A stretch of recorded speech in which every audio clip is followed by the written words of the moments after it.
গতকাল রাতে ডাক্তার দেখে আসার পর থেকে শুরু হয়েছে চোখে ড্রপ দেওয়া। একটা খাওয়ার ওষুধও দিয়েছে, সেটা আজকে থেকে স্টার্ট করব। তো এই যে আজকেও তাই আমার মনে থাকছে না মাঝে মধ্যে। আর ড্রপটা দেওয়ার পর থেকে না এত সুন্দর রিলিফ পাচ্ছি, মানে যে খচখচ ব্যাপারটা ছিল বা চোখটা বন্ধ করতে খুলতে একটা অসুবিধা হচ্ছিল, সেই জিনিসগুলো তো নেই। তাই জন্য আবার সকালে উঠে ভুলেও যাচ্ছি, তারপরে আবার মনে পড়লো যে না, ড্রপ দিতে হবে তো, 3 বেলা 3টে ড্রপ। তো এখন ড্রপ দিলাম। আর আজকে এখন ব্রেকফাস্টও আমাদের রেডি। আজকে আছে ম্যাগি, প্রিয়ানের ফেভারেট খাবারের মধ্যে একটা। তো ওর ম্যাগিটার মধ্যে যদিও আমরা মশলাপাতি লঙ্কা কিছু দিই না, ওটা শুধু একটু ডিমের মধ্যে ফ্রাই করে ওকে দিয়ে দিই। আর আমাদেরটার মধ্যে পরে আমরা অ্যাড করে দিই ম্যাগি মশলাটা। এই মাম্মা, পাপা, পোকো 3জন মিলে বসে পড়েছি এখন আমরা ব্রেকফাস্ট করতে। ব্রেকফাস্টটা এখানটাতে এখন দুপুরে রান্নাও বসিয়ে দিয়েছি। আজকে একদম পাতলা করে শুধু কাঁচা লঙ্কা আর টমেটো ফোড়ন দিয়ে এই যে মাছের ঝোল রান্না করব। গতকাল মাছটা ফ্রাই খেয়েছিলাম, আর আজকে পাতলা করে একদম ঝোল রান্না করব। আজকে আলু পেঁয়াজ কিচ্ছু দেইনি মাছের মধ্যে। এখানে আরেকজন একটু আঙ্গুর দিয়েছি, কলা দিয়েছি, কলাটাকে ওরকম আধা খেয়ে রেখে দিয়েছে, আঙ্গুরটাকে বিছানায় ছড়িয়ে এখন ফুলের মতন কুড়োচ্ছে। খাও না বাবা, কি করছো? বাটির মধ্যে রাখো, বাটির মধ্যে রাখো পোকো। হ্যাঁ, গুড বয়। কি পাজি ছেলে। ওটাও তোলো, ও দুটোও তোলো, দুটো তুলে রাখো।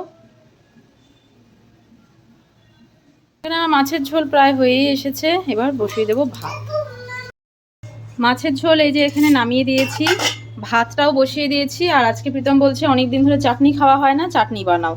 তো এই টমেটো নিয়ে নিয়েছি, এখন বানাবো আমি চাটনি। চাটনিটার মধ্যে একটু কাজু দিলে ভালো হতো, বাট কাজু নেই এখন, কাজু কিশমিশ, তাই খেজুর আর বেদানা ছিল, এই দুটোই দিয়ে দিলাম। জানি না কেমন হবে, বাট তাও চেষ্টা করি একটু ভালো করেই করার। গতকাল যে ফ্রিজটা আনার কথা ছিল বলেছিলাম, সেই ফ্রিজটা তো আর গতকাল ডেলিভারি হয়নি, ওদের ডেলিভারি বয় ছিল না জন্য। তো এখন ফোন আসলো যে ওরা ডেলিভারি দিতে আসবে, তাই প্রীতম পক্ষকে নিয়ে নিচে গেল।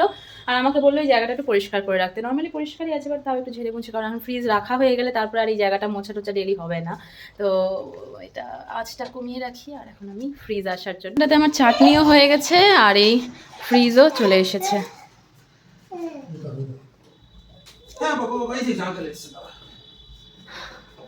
পোকো ভীষণ এক্সাইটেড। ব্যাস, এই আমি চাটনিটা এখন দিয়ে আসবো আমরিনকে। ওর বাটিটা ছিল রাবড়ি দিয়ে গেছিলো, বাটিটা দেওয়াই হচ্ছে না। এটা তোমার না বাবা, এটা আমি দিয়ে আসি আমরিন দিদিকে। যদিও আমরা রেন্টেই নিয়েছি, কিন্তু এই যে এই জিনিসগুলো অনেকদিন ধরে ছিল। এখানে দুটো আছে, একটা আমস্টারডামের আর একটা নিউ ইয়র্কের। একটা অভিষেক দিয়েছিল আর একটা রিয়া দিদি। এরপরে বলছেন আমরা যাবো, তখন আমাদেরটা লাগাবো। হ্যাঁ, তো এখন এগুলো লাগিয়ে দিই, কারণ কবে নতুন ফ্রিজ হবে তার জন্য তো ওয়েট করা যাবে না। তো এগুলো এখন, আর এটার মধ্যে অনেক জায়গায় স্পটও আছে, তো তাই জন্য এটা লাগিয়ে দিলে কি। আচ্ছা, এটা আমি ভেবেছি এই কভারটার ইয়ে করার জন্য একটা স্টিকার লাগিয়ে দেবো এটার উপর, পরে অনলাইনে অর্ডার করে একটা স্টিকার লাগিয়ে। ফ্রিজে রাখার জন্য, উদ্বোধন করার জন্য প্রথমেই প্রীতম নিয়ে এসেছে আইসক্রিম। কোকোর আইসক্রিমটা রাখা হলো না ফ্রিজে। কোকোর আইসক্রিমটা কোকো এখনই খাচ্ছে, আর আমাদের আইসক্রিম দুটো প্রথম বমি করা হলো। আর এবার এই জিনিস রাখার আগে সমস্ত ফ্রিজটা একবার পরিষ্কার করে নেওয়া ভালো, কারণ যদিও সেকেন্ড হ্যান্ড, কে কিরকম ভাবে ইউজ করেছে জানি না।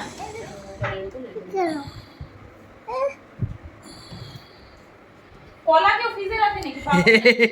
মানে যাচ্ছে তাই করে যাচ্ছে প্রীতম, যা পাচ্ছে তাই রেখে দিচ্ছে।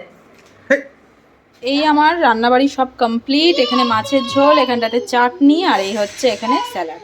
ওকো দুপুরবেলা 3 ঘন্টা টানা ঘুম দিয়ে উঠে পাপা পার্কে নিয়ে যাবে। হ্যাঁ, পাপা পার্কে নিয়ে যাবে। তুমি রেডি হও, যাও বিছানায় ওঠো, তোমাকে জুতো পরিয়ে দিই, টুপি পরিয়ে দিই, সোয়েটার পরিয়ে দিই, তারপর তুমি পার্কে যাবে, ঠিক আছে? ওঠো, বিছানায় ওঠো। পোকোকে নিয়ে প্রীতম বেরিয়ে গেছে পার্কের জন্য, আর আমি যাচ্ছি এখন মন্দিরে। আমি বললাম তোমরা চলে যাও, আমি মন্দির হয়ে তারপর পার্কে যাব, না হলে এরপরে সন্ধে হয়ে গেলে পার্ক বন্ধ হয়ে যাবে। তো এই জন্য একটু আগে পিছিয়ে যাচ্ছি। তো এই মন্দিরে চলেও এসেছি, আর এখানে পুজো চলছে অলরেডি, একটু পরে সন্ধে আরতিও দেওয়া হবে। তো একদম ঠিক টাইমেই এসেছি।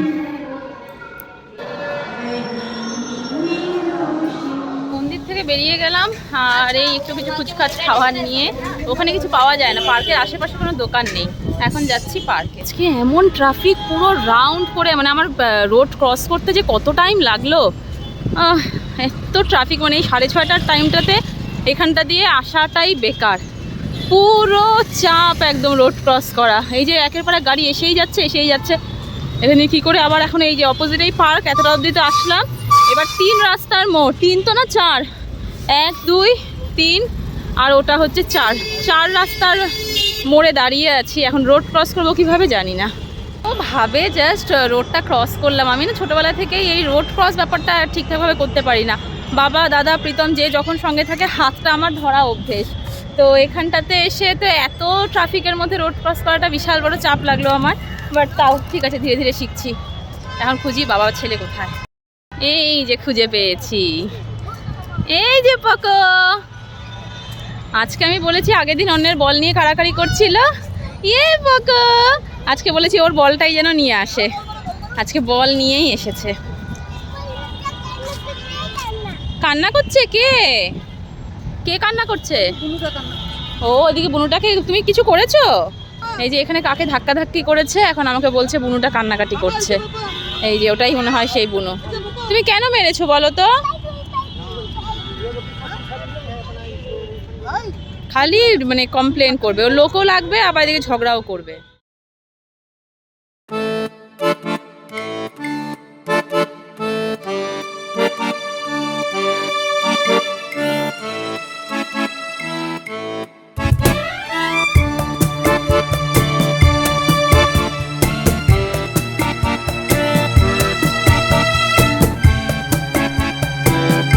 এখানে এসে বসলাম কি সন্ধে হয়ে গেল। আজকে অনেকটা লেট করে এসেছি আমরা। এদিকে আরেকজন ব্লগারকে দেখতে পাচ্ছি, সে হচ্ছে ডগিকে নিয়ে ব্লগ বানাচ্ছে। ব্যাস খেয়েছে পাপার কাছে বকা। ওখানে একটা পুচকি একটা বাচ্চা মেয়ে ছিল, ওকে গিয়ে ধাক্কা মেরে ফেলে এসেছে। তুমি কেন ধাক্কা দিয়েছো? তোমাকে না করা হয় না বাবা?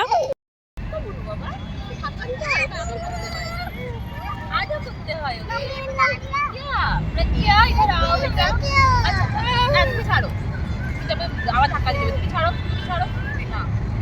এইটুকু পুচকিটাকে ধাক্কা দেয়, বোঝে না কিছু না। পাপা এদিকে এসো। ওর আবার ছোট্ট দিদি, ওর দিদি আবার ওকে গার্ড করে নিয়ে যাবে যাতে পকো ওকে না ধাক্কা দেয়। আর প্রীতম বললো ঘাসটার মধ্যে দিয়ে একটু খালি পায়ে হাঁটো। তো আমাদের সবাই খালি পায়ে, এখন খালি পোকো জুতোটা পরে আছে। আমরা এখন এখানটাতে খালি পায়ে হাঁটাহাঁটি করছি। পোকো এখন ওই ছোট্ট বুনুটাকে আর ছাড়তেই পাচ্ছে না। বাচ্চা ভালোবাসে কিন্তু বাচ্চাকে সামলাতে পারে না, এই হচ্ছে সমস্যা। এখন আমি আর প্রীতম এখানে ফুটবল খেলছিলাম, ও ওখান থেকে কিছুতেই আসবে না। যেই দেখেছে আমি আর প্রীতম দুজনে মিলে খেলছি, ব্যাস দৌড়ে চলে এসেছে। ইয়ে তুমি দাও, তুমি মারো, এবার তুমি মারো।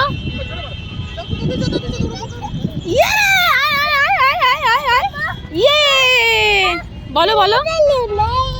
কোনো দিকে শান্তি নেই। আবার গিয়ে সে বাচ্চা মেয়েটাকে ফেলে দিয়েছে, ওর মা তারপরে এসে আমাদেরকে কমপ্লেন করছে যে কি বলবো আর। যেই কারণে স্কুলে ভর্তি করতে আমি ভয় পাই, স্কুলে ভর্তি করার আগেই এই পার্কে এসে ওই কমপ্লেনটা আজকে আমাকে শুনতে হলো যে आपका लड़का बहुत बदमाश है, आपका बच्चा हमारे बच्ची को बार बार गिरा रहा है। কি বলবো, স্কুলে ভর্তি করলে যে কি অবস্থা হবে আমাদের আমি জানি না। আমাদের হয়তো সারাদিন স্কুলেই বসে থাকতে হবে, এত গার্জিয়ান কল আসবে। নিজেই ফেলেছে, নিজেই দুষ্টুমি করেছে, আবার এখানটাতে এসে রাগ করেও বসে আছে। ওই বুনুটার কাছেই ওকে যেতে লাগবে। কি হয়েছে? এই দেখ গালের মধ্যে কি লাগিয়েছিস, দেখ কি লাগিয়েছিস পকো। কি হয়েছে বলো? রাগ করেছো? রাগ করেছে। এটা হচ্ছে ওর রাগ বোঝানোর উপায়, দুটো হাত এরকম করে দিয়ে। হ্যাঁ মশা কামড়াচ্ছে, চলো বাড়ি চলো। হয়ে গেছে আমাদের। আজকে বাবা ছেলে দুজনেই একই রকম ড্রেস পরে এসেছে। হ্যাঁ এটা দিদিভাই দিয়ে এসেছি যখন, আর প্রীতমও আছে তখন, আর আমার সময়টা কেন নষ্ট করব। আমিও এখন এখান থেকে 2-3 পাক পুরো চক্কর লাগাবো। আমার এই ইভিনিং ওয়াক বা মর্নিং ওয়াকটা করাটা খুব দরকার। এক্সারসাইজ করার যেহেতু টাইম নেই, একটু নিজের শরীরচর্চাটাও খুব ইম্পর্টেন্ট আমাদের ঠিক থাকার জন্য আর সবাইকে ভালো রাখার জন্য, স্পেশালি এখন প্রিয়ানকে। তো তার জন্য এখন থেকে আমি ডিসাইড করেছি মাঝে মধ্যে এখানে আসবো, পারলে প্রায় ডেইলি। মর্নিং ওয়াক তো সম্ভব না, কাজের প্রেশারটা বেশি থাকে, ইভিনিং ওয়াকটা সম্ভব। তো এখন আমি এই যে চক্কর লাগাচ্ছি। ও আমি চলে গেছি, সেকেন্ড রাউন্ড দিয়েছি যখন। ফার্স্ট রাউন্ডে দেখা করে আবার সেকেন্ড রাউন্ডে গেছি। যাওয়ার পরে ওর মনে হয়েছে মামা মনে হয় চলে গেল, আবার সেই কান্না। এখন এসেছি জড়িয়ে ধরেছে আমাকে পুরো। কি কাদা বাবা। চলে এসেছি। মাম্মা একটু জগিং করেছে বাবা, ফিটনেসটা দরকার না, এই জন্য ডেলি একটু করতে হবে। ঢোকার সময় যেমন ট্রাফিক ছিল, বেরোনোর সময় তার থেকে ডবল ট্রাফিক হয়ে গেছে। কি অবস্থা। আমি নিয়েছি এখানে পোকোর বল আর জল, আর এদিকে প্রীতমের কোলে পোকো। পোকা আজকে খুব কান্দু কান্দু করেছো আর দুত্তু করেছো, এই জন্য আমি একা আসলে পরে ওকে সামলাতে পারি না জানো। একটু সবজি নিয়ে নিলাম আসার সময়, আর প্রীতমকে বললাম একটু দুধ নিয়ে আসতে। এই কদিন এই গরমটা পড়ার পর থেকে আমাদের যে কি পরিমাণ খাবার নষ্ট হচ্ছিল, মানে একটা দুধের প্যাকেট আনলেও সেটা প্রিয়ানের জন্য সুজি বানাচ্ছি বা হয়তো শুধু চা বানাচ্ছি। এবার পুরো দুধটা তো ডেইলি সবসময় আমাদের কাজে লাগে না, তো বাকি যে দুধটা থাকছে সেটা মানে প্রত্যেক দিন দুধের প্যাকেট নষ্ট হয়েছে। এবার আমাদের ভাত বলো, সবজি বলো, ধনে পাতা, গাজর, আজকেও আমি এতগুলো ফেলেছি। এই আজকে মানে কত মানে মনে হচ্ছে দিন পরে যেন আমি দুধ জাল দিচ্ছি, কারণ এতদিন দুধ জাল দিয়ে কোনো লাভ ছিল না, দুধ নষ্ট হয়ে যেত, যখন কারটা তখন এনে তখনকারের মধ্যেই শেষ করতে হবে, এরকম একটা ব্যাপার ছিল। এখন গামলায় বেশি করে দুধ জাল দিচ্ছি, বেশি করে দুধ নিয়ে এসেছি যে না এখন তো ফ্রিজে রাখা যাবে, নষ্ট হওয়ার বিষয় নেই। ইভেন এতদিন আমরা সবজিও আনতাম দিন মানে দিনেরটা দিনে, আবার পরের দিনটা শুকিয়ে যাবে। আজকে সবজিও এখন ফুলকপি, শসা, গাজর এগুলো সব নিয়ে এসে ধনেপাতা সব ফ্রিজে রেখে দিলাম। ধনেপাতাটা এখন ধীরে ধীরে আর এখানে পাওয়া যাবে না খুব বেশি দিন, তো যে কটা দিন পাওয়া যায় একটু ডালের মধ্যে, প্রত্যেকটা খাবারের মধ্যে ছড়িয়ে ছিটিয়ে ধনেপাতার একটু টেস্টটা নিয়ে নিই। তো এই এখানটাতে আমাদের চা রেডি। এখানটাতে মুড়ুক্কু আর ঝুড়ি ভাজা নিয়েছি। প্রীতম কি করেছে, চায়ের মধ্যে আমি চিনি দিয়ে বসিয়েছি, আমি তো চা খাই না, 1 কাপ চায়ের হিসেবে আমি 2 চামচ চিনি দিয়ে বসিয়েছি, ও আবার গিয়ে ওটার মধ্যে আরো 2 চামচ চিনি অ্যাড করে দিয়েছে। তা যথারীতি এখন কি করা যাবে, মানে বেশি চা করা ছাড়া উপায় নেই, তার মধ্যে আর একটু দুধ আর জল ঢালতে হলো। এখন আমাকে এখন চাটা খেতে হবে, না হলে পরে ও তো একা খেতে পারবে না, না হলে পরে চিনি শরবত হয়ে যেত। তাই ব্যালকনিতে যাচ্ছি আমি চা খেতে। এটা হচ্ছে আমাদের বেস্ট, মানে ব্যালকনিতে বসে চা খাওয়ার জন্য বেস্ট জায়গা। এটা দাদারও সব থেকে পছন্দের জায়গা ছিল, যে কদিন থেকেছে ও রাতে শোয়ার সময় শুধু ঘরে যেত, বাকি পুরো টাইমটা গদিটা এখানটাতেই পাতা থাকতো, এখানেই ও শুয়ে শুয়ে গান শুনতো, মুভি দেখতো, যা কিছু চা খাওয়া ভাতটাও এখানে বসে। এসো, আমি আর পোকো, প্রীতমের একটা এক্সাম চলছে, তাই জন্য পোকোকে নিয়ে আমি নিচে গেছিলাম কিছু জিনিস আনতে। আটা আনার ছিল, এই যে আটা, আজকে রুটি বানাবো, এই যে আটা নিয়ে এসেছি। আর এনেছি এখানে দেখলাম ঠেলা গাড়িতে করে না জিনিস যাচ্ছিল, তো আমার কিছু জিনিস দরকার ছিল, ওগুলো নিয়েছি। আজকে হবে রুটি আর তার সাথে সবজি, যে সবজিগুলো সব কেটে রেখেছি এখানে, জলে ভিজিয়ে রেখেছি। আর এগুলো কি এনেছি আমি দেখাচ্ছি। এখানে মাঝে মধ্যে না ঠেলা গাড়িতে করে জিনিস বিক্রি হয়, তো আমাদেরও কিছু ফুচকার জিনিস মানে এই লোকজন আসতে পারে দরকার। এই যে একটা ট্রে কিনলাম, এই যে এই একটা ট্রে কিনলাম। দাঁড়া দাঁড়া বাবা দাঁড়া, এই যে এই দুটো দাও দাও, আমি খুলে দিচ্ছি, দাও। এই কিশমিশটা এনেছি পর থেকে, পপু খাবে কিশমিশ, এই কিশমিশটা দিচ্ছি তোমাকে, প্লেটের মধ্যে দিচ্ছি। এই দুটো ছোটো ছোটো ট্রে, আর এটাও একটা প্লেট সার্ভ করার জন্য। তো এই কটা জিনিস কিনা, ফাইবারের জিনিস আমাদের ছিল না, সব স্টিলের, এবার দেখতে বাজে লাগে তাই জন্য এই যে আমি দিচ্ছি বাবা তোমাকে। এই যে কিশমিশটা ছোটবেলা থেকেই পকো খুব ভালো খায়, দিচ্ছি দিচ্ছি। দাও আবার নাচু নাচু বেরোচ্ছে এখন, হ্যাঁ ওর খুব পছন্দের জিনিস কিশমিশ। দিচ্ছি দিচ্ছি, ধুয়ে দি বাবা, ধুয়ে দি, নোংরা তো। কোকো কি খাবে? কিচমিচ। তো এই এখানটাতে আলু ফুলকপি সেদ্ধ করে নিয়েছি, এখানে কড়াইটা বসিয়েছি, এখন রান্না বসে গেল আমার। প্রীতম পোকোকে ঘুরিয়ে আনতে আনতে যতটা সম্ভব এগিয়ে রাখা যায় আর কি। আর এখানটাতে আমার আটাও মাখা কমপ্লিট।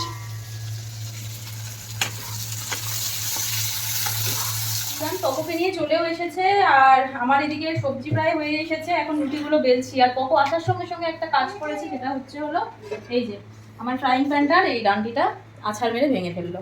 ভাগ্য ভালো এই জায়গাটা ভাঙেনি, তাও ইউজ করা যাবে। রুটি বানাবো বলে ওটা বের করলাম, সঙ্গে সঙ্গে শেষ।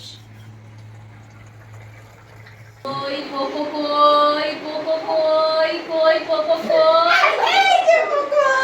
এবার পোকো খুঁজবে মাম্মা কই, খোঁজা খোঁজা। চোখ বন্ধ করে, চোখ বন্ধ করো।